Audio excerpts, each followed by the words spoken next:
Hi, I'm Kyle Russell with Arkansas Wushu. Today, I should start off by apologizing about my last class. Apparently, I didn't have any audio. Thank you to Kimpo Joe for letting me know that. I did not catch it. Apparently, I tried a different camera angle and I accidentally hit the mute button on my mic. Didn't realize it until after the class was completely over. So thank you, Kimpo Joe. If you guys don't know who Kimpo Joe is, search for him in your YouTube search. He elaborates on Kimpo a lot. He did an elaboration on kicking set one after my kicking set one because I was taught a different kicking set one than what comes from the Tracy's Kimpo lineage. And so he was nice enough to do a whole film on it, explaining it, elaborating the concepts. And it's just a really good channel to go check out. Anyways, so today we're going to cover purple belt just to give you something more advanced to go over. So let's go ahead and open up.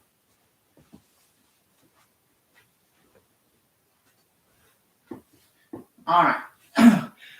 Before we warm up, if you haven't been watching, Roger Grimes and me have started a 30-day challenge on YouTube. We are basically having a creative form competition where we both create forms out of the self-defense techniques we learned, our own personal experience, can mix and match some of your own unique flair in there, of course. It's always good to do that and kind of represent who you are in your own style. So you can watch that on either one of our YouTube channels or follow either me or Roger Grimes on Facebook. Follow both of us. You can vote daily to see which form you like the best. Let us know. We're going to see basically what would be, I use the term Chuan Fa now, but for reference, we'll say American Kimpo versus Chinese Kimpo. I don't use the term Chinese Kimpo, even though that's what's on my certificate, because Kimpo in Chinese is Chuan Fa, and I don't see any point in saying Chinese, this word that has a Chinese translation, rather than just using the Chinese translation. It doesn't make sense. So, with that being said, let's go ahead and warm up. Get in your fighting stance. Just for good merit, I always do this how I would fight. To help you guys out at home today, I'm going to work my other side and do this on the reverse side so that it's mirrored for you. So if you're watching this at home, you can just punch with the same hand rather than having to try to flip everything mentally. All right, so let's start off with a front jab. 1, 2, 3, 4, 5, 6, 7, 8, 9, 10, 11, 12, 13, 14, 15, 16, 17, 18, 19, and 20. And today I want you to really focus on protecting that chin. Keep your chin tucked into your chest, keep it down, makes it harder to hit. Keep your shoulders up a little higher, your hands up. Sometimes whenever I'm training, I'll use my reverse hand and just keep my thumb on my cheek. That way I know this chin is guarded. You're probably not going to fight that way, but when practicing, it's just a good way to get into the habit of always coming back to your guard. If you don't, feel your cheek, your hand's doing something that you don't need for it to be doing. You should be aware of where both your hands are at all times. Okay, so let's add the cross. 1, 2, 3, 4, 5, 6, 7, 8, 9, 10, 11, 12, 13, 14, 15, 16, 17, 18, 19, and 20. Let's go ahead and add a hook. 1, 2, 3, 4, 5, 6, 7, 8, 9, 10, 11, 12, 13, 14, 15, 16, 17, 18, 19, 20. And let's go ahead and add the uppercut. 1, 2, 3, 4, 5, 6, 7, 8,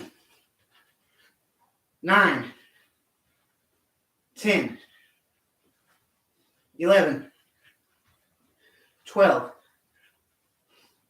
13, 14, 15, 16, 17, 18, 19, and 20. Okay, as that uppercut comes up, let that hip kick continue going, and the knee follow, and throw a wheel kick, and come back. All right, 1, 2, 3, 4, 5, 6, 7, 8, 9, and 10. All right, so right after our wheel kick, we're going to change to a snap kick. 1, 2, 3, 4, 5, 6, 7, 8, 9, and 10. Okay, so after that second snap kick, we're going to turn that into a chicken kick. If you haven't already done this class, all you're going to do for that is after the wheel kick, add a snap kick, don't set down, jump up, and do a snap kick off the foot that you're currently standing on. And set down. My school called this a chicken kick. I've seen this called a double snap kick, a double kick, a scissor kick. If your school or your system uses a different name, go ahead and use that. I'm not real particular about names, just as long as you can perform the technique. Okay. 1, 2, 3, 4, 5, 6, 7. I feel like I abbreviated that kick. 8. If you find yourself not completing a technique, slow yourself down and make sure to do the entire technique before you move on to the next one. It's one of the things that may make you look sloppy in your forms in your practice is you throw half this kick and then you turn this kick and you don't finish either one, and it just looks like a jumbled up mess. So make sure you're completing one technique before moving on to the next. 9. And 10. Okay, out of back this punch. We'll drop down to 5 here. 1,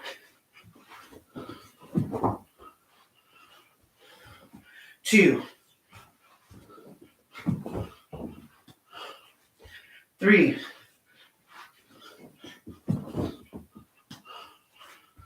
4,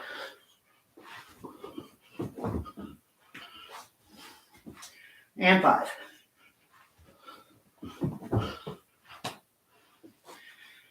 Okay, after that back fist, you see this back leg's loaded, this back hand's loaded.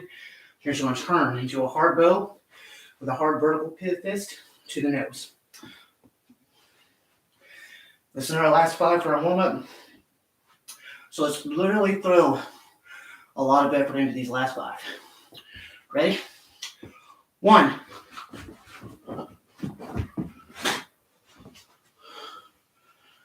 2,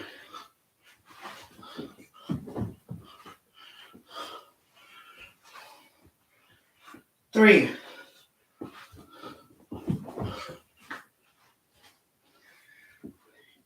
4. All right, last one. On this last one, I want all of your effort. And let's go ahead and throw a good loud kia on that last punch. So it'll be a finishing kill technique. When you do a kia, you don't necessarily say kia. You can literally say anything. For me, I'm in fight mode fighting, so for me, honestly, it's normally die. Right? Because I want to finish my opponent. And I want to have fun with it, because why not? That's what we're here for. Okay.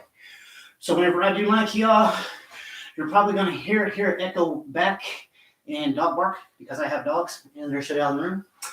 But once I do that noise, there is a chance I'll set them off. So please forgive the noise. And let's go ahead and do this. And 5.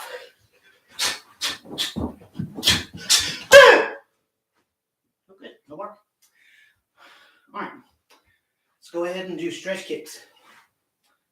1, 2, 3, 4, 5, 6, 7, 8, 9, and 10.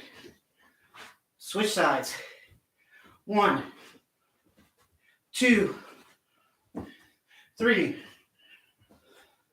4, 5, 6, 7, 8, 9, and 10. All right, let's do a side leg stretch. 1, 2, 3, 4, 5, 6, 7, 8, 9, 10. Other side. 1, 2, 3, 4, 5, 6, 7, 8, 9, and 10. All right. So before we move on, if you read the description, you know that we're going to be covering some purple belt today. But before we do that, let's take a stance to work, horse stance, because that's just a basic that's in every style, no matter what you do, other than maybe boxing or something like that, you're going to learn a horse stance, and you're going to spend a lot of time in it. So let's go ahead and start with your feet together. What we're going to do is go up on our toes, put our heels out, rock on our heels, put our toes out. Do it once more. And again with the heels out. And then bend the knees. Straighten the back. Put your hands out.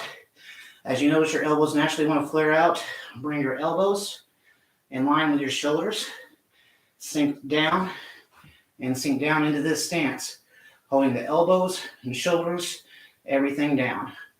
When I count to 30, kick those heels out a little bit.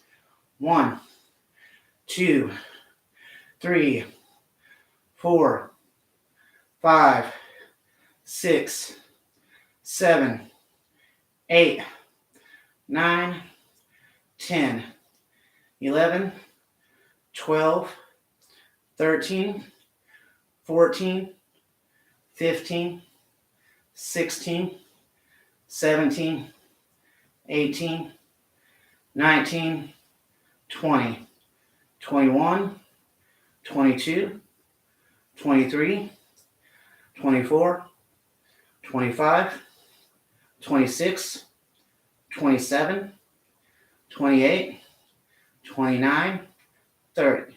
And let's come up. Should feel a burning in your legs. Good little exercise.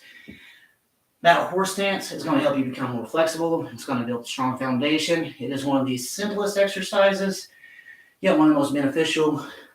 That's why so many styles make it the absolute first thing you'll learn. You should be doing horse stance at least once a week. I recommend getting to where you can hold that stance for up to 5 minutes. At first, If you just try to, 30 seconds is going to kill you. It is hard to make 30 seconds. And when you get up to a minute, you'll feel a little accomplished. But again, you're going to want to quit so many times. And when you get up where you can hold it 5 minutes, you know you have a pretty good foundation in your legs, a lot of leg strength. You'll have developed a little flexibility, and you should have gained quite a bit of power in your kicks at that point. All right, so moving on. Today we're going to go over purple belt. I said that we were going to learn some new stances first, but then I read the stances and thinking about my previous classes, we've wound up doing all of these stances because we covered my favorite techniques. We've covered, I covered how to defend off of a club in the last class, but there was no audio, so you can't hear anything, but you can see what to do. So, quick view of stances in a purple belt. I went ahead and printed out my list today to make sure I didn't forget. If you want a list of these techniques, you can go to arkansaswushu.com, click on styles. This will be under Chuan Fa /Kempo. Today's purple belt, so you'll see, you probably can't see from over there, but it's divided into stances, punches, kicks, blocks, self-defense techniques, and forms. So we're going to start off with our stances. Our first stance, of course, is the hard bow. I teach hard bow right off because it's a basic northern style wushu, it's a basic and southern style wushu. And we use this starting off in orange belt. We use it so many times, yet in my style, the teacher didn't actually put the technique in until purple belt. And we've done bow stance a lot. So just your normal bow stance. Both legs face forward, like shooting an arrow forward. Not much different from a karate forward stance. Karate forward stance is a little wider with both toes forward. A bow stance, a bit more narrow, a more forward focused instead of wide focused. And they both have their advantages. All right, next one is cat stance. Cat stance means little to no weight on the front foot. I like to bend the back leg. If you do a full wushu cat stance, this back thigh would be completely parallel to the floor. And that's really hard to do. If you want to accomplish that, I recommend doing squats, pistol squats, box jumps, and a lot of stretching. That way you get used to that motion, get the leg strength you need to hold yourself there, and make sure you're not going to tear any muscles. Okay, our next stance is the crane stance. Not much difference in a cat and crane. Cat, back foot sideways. Crane, back foot forward. That's the difference in the style of Chuan Fa I was taught. Being on YouTube, I run into a lot of other instructors. Instructors don't always agree. We get taught different things from different teachers.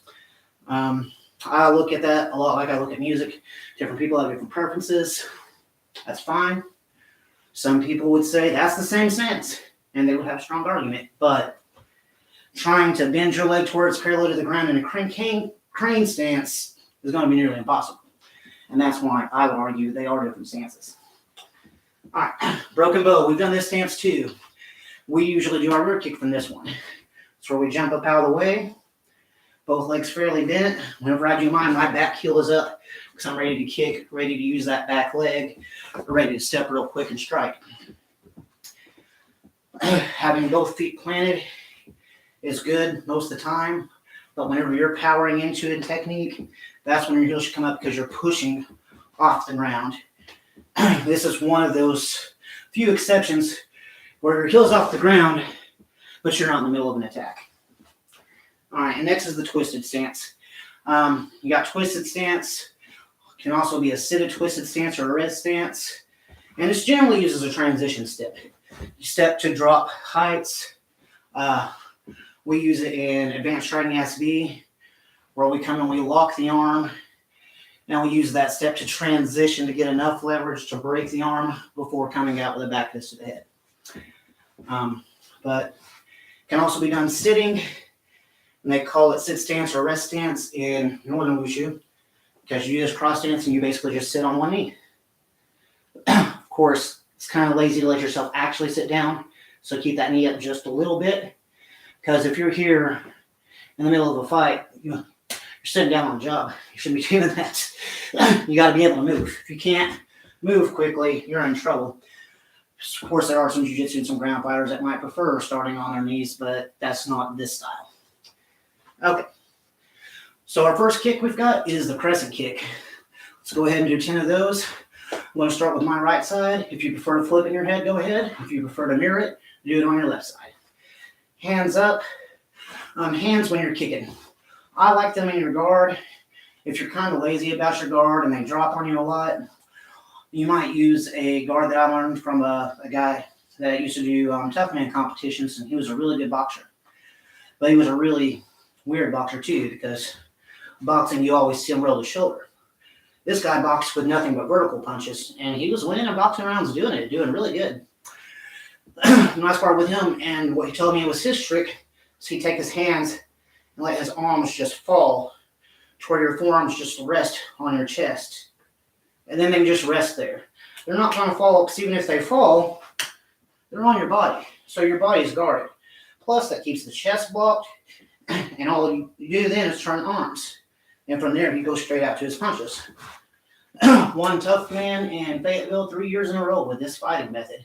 Did really good with it. Guy was 47, 48 years old when he won his last competition, showing that over 40s can still fight pretty good.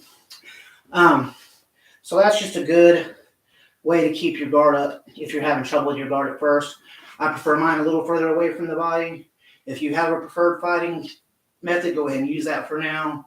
As you spar and fight more and learn more, that may change. I'm going to use his just because I just taught it, so I might as well use it. So I'm going to do a crescent kick. And that's the one hard part, is on a crescent kick. You normally hit this hand, so you bring it out a little bit. All right, let's do 10 of those. 1, 2, 3, 4, 5, 6, 7, 8, 9, and 10. Switch sides. And I have been asked before by other students who would kick and they would barely get a sound out of that slap. Why is your slap so loud? Are you throwing more power into it? That sound does not indicate power. What that sound indicates is surface area. If you're holding your hand up and your foot barely touches it, or just your toes touch it, it's not going to make much of a sound. That sound comes from more surface area slapping together like a clap. So whenever your hand hits that foot more directly on, it gets a louder sound. So if you're practicing someone next to you and they're 5 times louder than you, realize that they're probably not throwing way more power than you are, just more of their hand is touching their foot whenever it hits. All right, let's throw 10 of those. 1, 2, 3, 4, 5, 6, 7, 8, 9, and 10. Switch sides, reverse crescent. The Kempo reverse crescent is different than the Wushu crescent if you've watched my channel before. If you look at a northern Wushu crescent, the leg goes straight up with the toe pointing at your head the entire time and then falls to the side. And that's the Wushu crescent kick. You'll normally see it here. And Kempo, it's less about show and performance versus Wushu, so they don't really worry about all of that. It's just making that outside circle. And one of the best things is if you've got a mid-range thing like this to hit, just let your foot hit that. Obviously, that being wood, you could hurt yourself. Strike film is great if you have some. If you don't, you can buy some at Century. I usually keep an affiliate link in my description if you need equipment. If you say, I don't want to spend $30, $40 plus shipping for some plastic, take a piece of notepad paper, fold it up, tape it to your wall and let it flap and just kick that. And that's great because you can untape it and move it up the wall. You know, like if I had I'll use the second page because there's not much on it.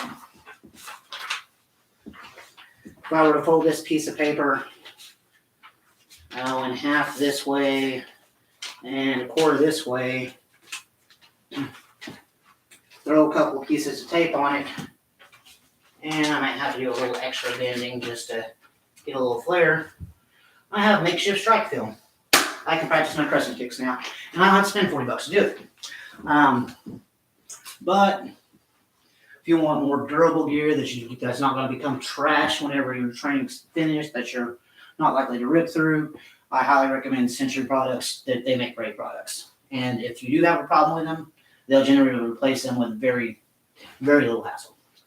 Okay, so reverse crescent kicks. I'm going to do my right side.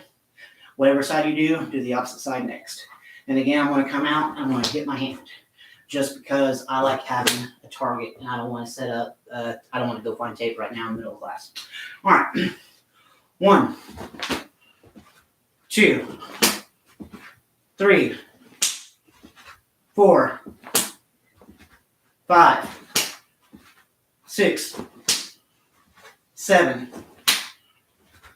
8, 9, and 10. Switch sides. Other side. 1, 2, 3, 4, 5, 6, 7, 8, 9, and 10. All right, some more points on crescent kick, just so you know the difference, because I do a few different styles of martial arts, mainly Shotokan, Wushu, Chuan Fa, Sanshou. Obviously, I like to play around with Wing Chun. Don't do it a lot, but you'll probably see some videos of that soon. Okay, so when thinking about a crescent kick, I said Chuan Fa, Kempo, it's all about self-defense. So think someone trying to stab you with a knife, you're kicking the hand away. If you look at this same kick in Shaolin, it's not called a crescent kick anymore. It's actually called slap face with foot. So that would be wrong down there. So when you get into Shaolin, that foot has to come across the cheek.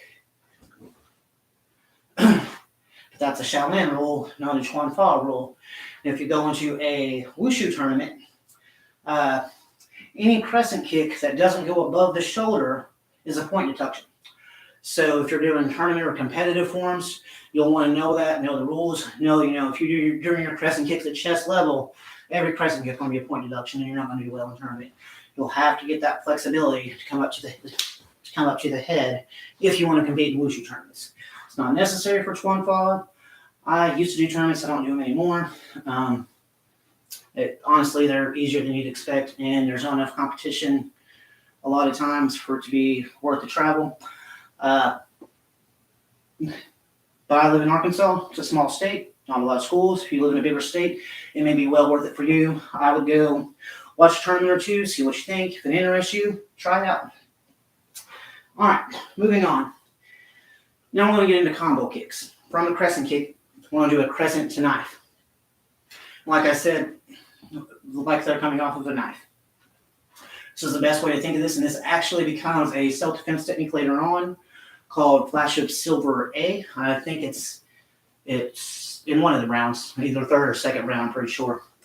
But your opponent's coming in with a knife. You do a crescent kick to knock it out of the way, and a side snap or a knife edge kick to the solar plexus to end it. Mine will be a side thrust every time, just because this side thrust is my favorite kick, and I throw it so many times that it's just so hard for me not to do a thrust kick instead of a snap kick sometimes. So I will be doing the crescent to a knife edge with a little bit of a thrust. Okay, let's do that 10 times. 1, 2, 3, 4, 5, 6, 7, 8, 9, and 10. Switch sides. So this can be off of a knife. I like to use it in sparring. I never hit it with a crescent kick. It's good for knocking little things out of the way. Crescent kick doesn't have enough power for my taste. So I use it as a feint. I'll throw that kick high so that they bring their hands up to guard their head. And as soon as they do, they leave all this open. So I go, oh, thank you, and put my foot there. And it has a high success rate. I've gotten a lot of points with it. So if you haven't tried this kick in your sparring, add it and see what you think. All right. 1, 2, 3, 4, 5, 6, 7, 8, 9, and 10. All right, so if we go a little further, instead of doing a crescent to knife, we do a crescent to rear. Basically the same kick, but whenever we come over, we're coming a little further so that we kick backwards and step out away from them. As you may notice, whenever you go that far around, it's going to be really hard to come back and recover. So we're going to what's called a cross cover, and I think it may actually be a technique in this belt. Not outright, but it is one you will need to know for this belt. So cross cover, that means is after you've ended the technique, you're going to go into a cross stance and come out and cover. Cross cover.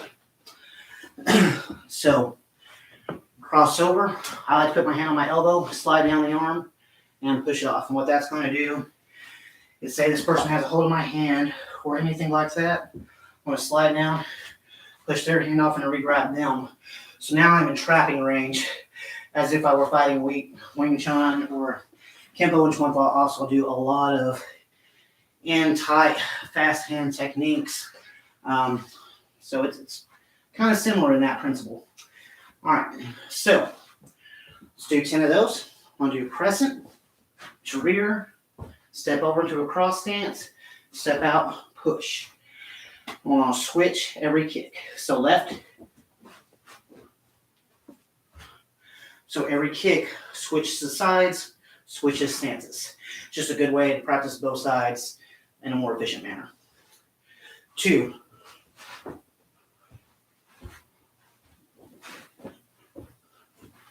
3.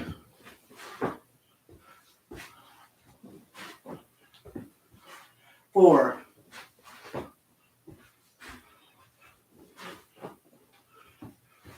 5.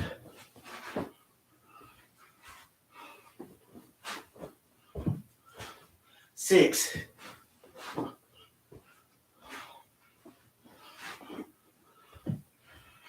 7.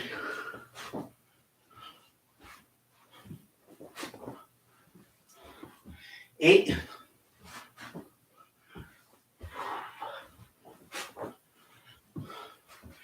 9.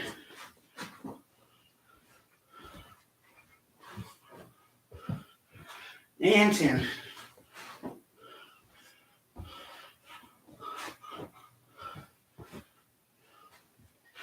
All right, so that is the crescent to rear. Let's look at our next kick. It's going to be a double block wheel kick. This is another technique that becomes a self-defense technique later on. And purple belt, it's kick. And blue belt, it's a self-defense. And purple belt, we call it kick block. And all it is you step up. It's an inward block, outward block, roundhouse or wheel kick. Or if they're too close to me, well, not in this case, it's a kick. So you're going to go to kick every time. If you saw some other classes, or if you even watched the forum I posted for the day 1 challenge, you'll see hand staff A. The only difference in this and hand staff A is this comes in with a hard block, whereas hand staff A uses soft hand blocks. Other than that, it's the same technique. So you learn it in purple belt, the hard version, and then you learn the soft version in blue belt. Okay, let's do 10 on each side. 1, inward block, outward block, kick. We'll go over it slowly 3 times on both sides. That way you can kind of get a feel for it. 2, left inward block as you step up left, right outward block, wheel kick. And 3. All right, 7 more with a little bit of oomph behind them. 4, 5, 6, 7, 8, 9, and 10. All right, other side. A lot of people like the speed I put into things, but remember, speed doesn't come from trying to do things really fast. Speed comes from repetition. My school taught as a rule of thumb, you get 1,000th of a millisecond faster for every 10,000 times you do a technique. And that sounds ridiculous, and it may not be true, but that's still a good rule of thumb because it's going to make you work that technique again and again and again and again until it becomes muscle memory and you don't think about it anymore. When you don't have to take the time to think, you're going to gain speed because you're not going right hand, you're going up.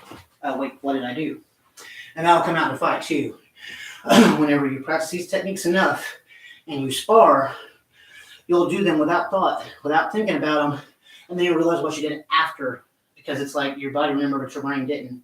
It's not what happens, it's just, it's such a normal pathway, it becomes like breathing. You don't think about it anymore, you just do it whenever it's time. If you're not having that happen, you're not working your techniques enough.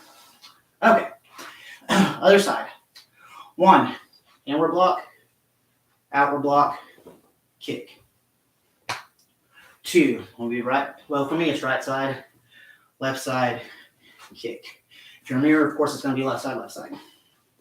And 3, inward block, outward block, kick. You may notice I open my hand, that's a habit because in Kempo so often we trap. So after I block, I know the arm's against mine, I'm going to go ahead and grab it because I don't know what it's going to do and I don't trust it. I'm going to control it. Okay. 4, 5, 6, 7, 8, 9, and 10. All right, so that was kick block. Makes me want to do hand sat P because it's so much like hand sat A, but that's not what's next today. Next is the snap to wheel. Another one of my favorite kicks. Real simple. We do the exact opposite every class for opening, right? We do wheel and then snap. This time you're thinking, do a snap kick to the growing. As the head comes down about here, turn the leg, kick to the head, right? 1 kick. Or if they just drop their hands down to block, what's open? Head kick. So the advanced wheel kick does what I told you not to do, actually, and throws about half this kick and then flips the hip over because it looks like a snap kick and throws the kick up. Here, we want to complete the kick because it's not a feint, it is the kick. And that's the reason we break the rule for the next kick, is because we want to create a jumbled up mess to confuse them. Okay. 1, 2, 3, 4, 5, 6, 7, 8, 9, and 10. Other side. Again, snap kick. Don't set it down, of course. On step 3, turn it into a wheel kick. 1. If you know what I mean by step 3, snap kick has 4 parts, right? 1, 2, 3, wheel. 4, 5, 6, 7, 8, 9, and 10. All right, so that's snap to wheel. Next is a triple front. We do triple kick in yellow belt. We'll do front, side, rear. And that's to practice your balance and get used to it. But as we advance more through the style, we're more focused on fighting, more of what's in front of us, and not as much still developing this basic foundation, because that should have been done in the lower belts. Of course, you'd still be working your lower belts if you start at the beginning of my class, because we've only been doing this about 2 months. And it should take you roughly 3 months to become proficient at yellow belt. If it takes you longer, that's fine. Just means you're being a bit more thorough, making sure it's a good thing. Don't let that timeline push you. If you don't feel comfortable to go on an orange belt, repeat the yellow belt classes. It's fine. Okay, so we're on a triple front kick. We're still doing a triple kick, but we're bringing all the kicks to our opponent in front of us. So it's front, turn to the side, side, rear. And again, that kick is going to be way too hard to come all the way back around and recover. If you're at a rear kick and you're trying to come all the way back here, you're off balance for so long and your back is exposed. Open yourself up to so many other targets. Why not just step and fix it real quick? Be ready. Be further away from your opponent. Give yourself a little distance, a little time to work with what's coming. All right, so we'll do 10 of those with a cross cover, swapping sides every time. 1,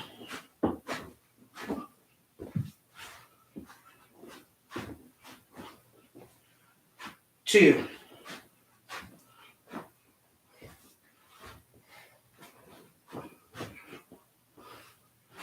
3,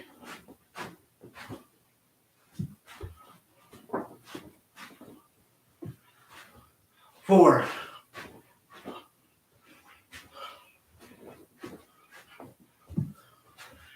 5,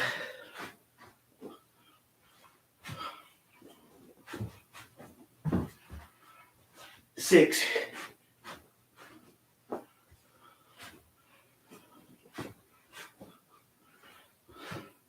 7,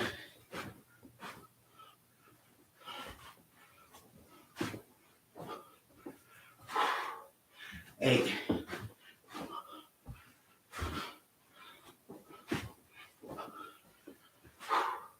9,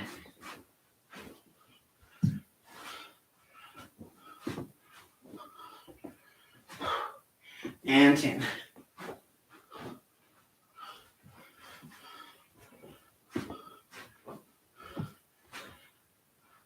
Okay, so that is a triple front kick. Pretty self-explanatory. 3 kicks towards the front, right, side, rear. All right. Rear thrust. Not much different than a rear snap. Rear snap just hits and comes back, right? Rear thrust, more pushing through. Let's do it with a walk. So let's take a cross step and really push that leg through. You don't want to just touch and come back like you will with a snap kick. Snap kick, see them behind you, quick glance. Rear kick, see them, want them as far away from you as you can. Let's thrust and try to throw them across the room with that foot. Make them fly away. That's the goal. All right. 1, step, kick. 2, 3, 4, 5, 6, 7, 8, 9, and 10. Other side. 1, 2, 3, 4, 5, 6, 7, 8, 9, 10. So that is our, well, just standing would be our rear kick. Well, that is called a walking rear thrust. I like walking into my techniques and throwing them because, honestly, if you got a fighter let you turn away from them, turn back and look, and then kick, just walk away from the guy. He's giving you way too much time. There's no reason you should be fighting him. Okay. So next is the speed thrust. I used to train with a guy named Andrew, and he was a black belt in Taekwondo. He really loved the speed thrust we had versus the Taekwondo side thrust kick. And the difference is in the chamber. If you learn Taekwondo, the traditional side thrust kick, what they're going to tell you is to bring this knee up, load it like a piston, push out, come back, and then set down. There's nothing wrong with that. It's a great kick. It has a lot of power. That is an excellent way to perform that kick. And my style that I teach is called a power side thrust. It's a different kick. This one is a speed side thrust. Speed thrust, side thrust normally comes off of a step. And what it means is there's no chamber. We're just going straight up to the kick. It's going to sacrifice power for speed. I see them coming up. I see them coming towards me. I don't have time to pull my foot back, push it forward. So instead I come up and hit that spot.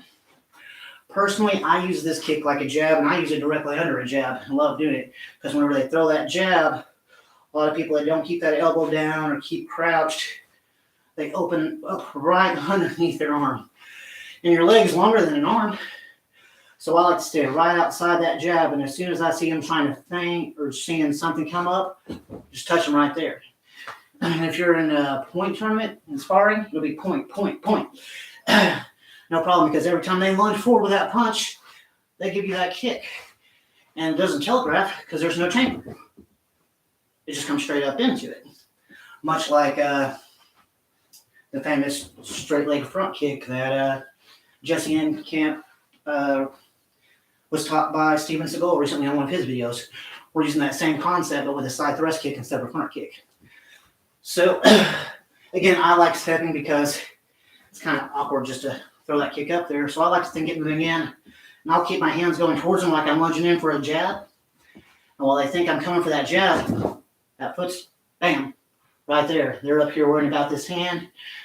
Sometimes I'll throw a block, and it's kind of funny because people expect it to be a strike, and they'll bring their hand to my block.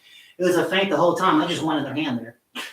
They did me a favor without realizing it, but you can psychologically mess with people like that in a fight, and it'll work a good number of times until they learn to quit anticipating and start reacting to what's actually happening instead of trying to guess what's going to happen. Okay. 1, 2. Now, like a shuffle. Shuffle means wherever your front foot is, back foot replaces it. As soon as it replaces it, that kick goes straight off. You should be turning your heel out, hitting with the knife edge of your foot. 3, 4,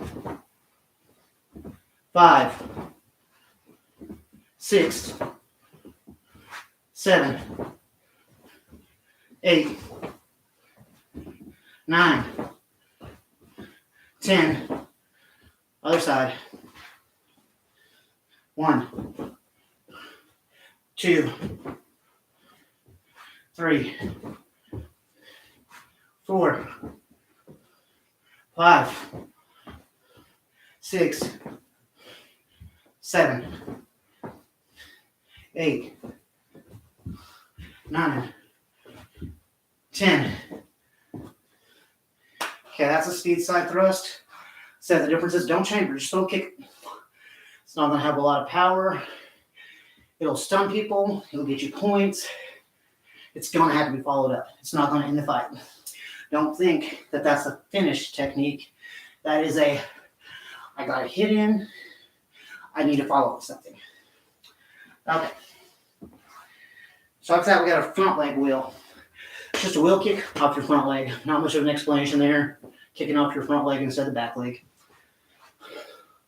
1, 2, 3, 4, 5, 6, 7, 8, 9, and 10. Switch sides. 1, 2, 3, 4, 5, 6, 7, 8, 9, and 10. You'll notice I automatically kind of shuffle forward because it's just habit. Okay. We need to learn an inverted kick and for both on the front and the back leg. An inverted kick is basically the opposite of a wheel kick, right? Wheel kick comes at a 45-degree angle this way. An inverted kick is going to invert, go a 45-degree out. You think, why would you ever kick out here? Well, what if you overreact a little bit? You see him punching, you grab and you're beside him. Where's that kick going to be? Bam. It's inverted. I used to love doing this to my brother. I'd stand beside him, put my hand on his shoulder, and be like, "I'm just kick you in the face." You put your hand on someone's shoulder and pull that foot an inch from their face right beside them, scare the crap out of them. It's fun to do to your classmates. Just make sure you can control that kick before you do it. You don't want to accidentally kick somebody in the face. It doesn't go over well. But do learn that kick. It's handy. So an inverted wheel kick, we're going to come up with the knee facing outward and kick out and come back. We're going to do this back leg. We're not going to change stances. We're going to do a front leg inverted, and we are going to change stances, then do this back leg and this front leg. So inverted kick, 1, 2, 3, 4, 5, 6, 7. You could also use that to come behind or point at him in the back of the head. 8, 9, 10. Switch other leg. 1, 2, 3, 4, 5, 6, 7, 8, 9, and 10. Switch sides.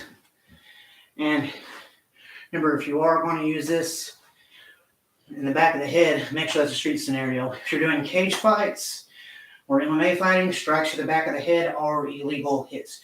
You're not allowed to strike behind the ear in an MMA or a cage fight. Causes too many brain injuries. Every fight I've been, the rule has been whole hand on the ear. If you're past the ear, it's an illegal strike. All right. 10 kicks here. 1, 2, 3, 4, 5, 6, 7, 8, 9, and 10. Front leg inverted.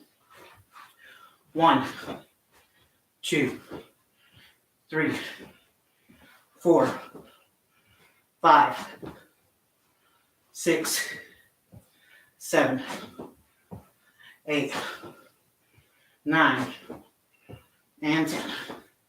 This is another kick, as I do is a quick get their attention kick. Generally doesn't have a lot of power. I have, however, seen some Taekwondo guys use it, and they use a reverse hip torque on it. And whenever you do, it adds just so much power. Try using your hitting your bag without a reverse hip torque versus with a hip torque. If you don't know what a reverse hip torque is, you kind of go away from your target at first and then strike. And let your hips kind of unwind into it, get a little bit more power. All right. So next is a heel stomp. That's very self-explanatory. I'm going to stomp with the heel down. Your attacker has fallen down, or they haven't fallen down. Could be stomping on their toe, stomping down their shin. If they've fallen and there's somebody in front of you, stomping on the growing. If you're on the other side, stomping on the head. If you're on your face, stomping on the kidney. Use it a lot. Kempo pretty good about using stomps. You may see me switch from Kempo to Chuan Fa because when I learned it was Kempo. I was a secondary black belt before I learned the term Chuan Fa, and I had to discover that myself. And then my ranks got changed over to the proper Chinese name, and that's the term I choose to use. But with so many years of habit, you may occasionally catch me saying Kempo instead. Okay, so heel stomp, straight down. 1, 2, 3, 4, 5, 6, 7, 8,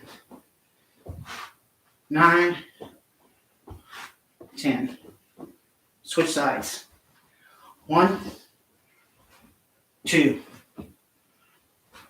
3, 4, 5, 6, 7, 8, 9, 10. Inverted heel stomp, just stomping across the body. Think of stepping, trying to hit the shin. That's what I like to use it for, is either hitting the shin or the back of the knee to make them sit down on one knee. All right, 1, 2, 3, 4, 5, 6, 7,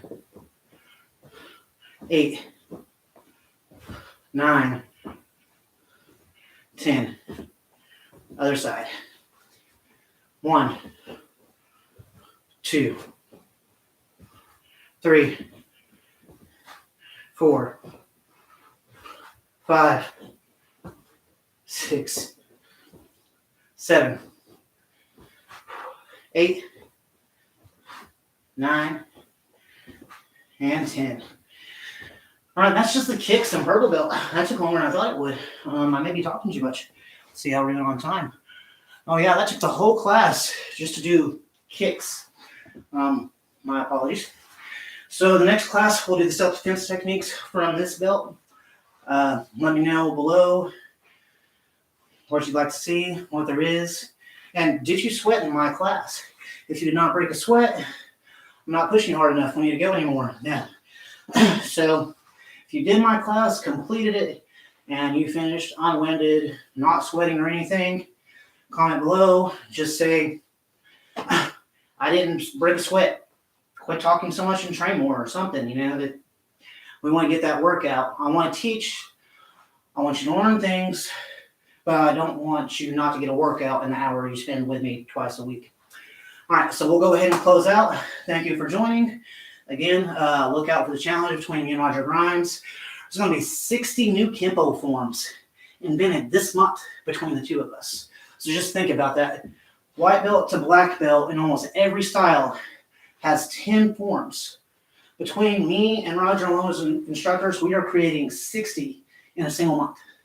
That is the equivalent to creating 6 whole new styles of martial arts based on Kempo in a way. Pretty exciting stuff, and I can't wait to see what he has coming up. My second form starts with one of the techniques he used in his first form. So I'm already kind of like, all right, I'm seeing similarities. I get to work with another Kempo instructor, see what he's got, see what I can bring to the table, see what we have to offer to teach and learn from each other, and kind of develop the Chuan Fa Kempo community and see what we can bring to you guys. Let us know what you'd like to learn. Let us know what you'd like to see. Hopefully I'll see you guys again Thursday. Thank you for joining. Let's close out.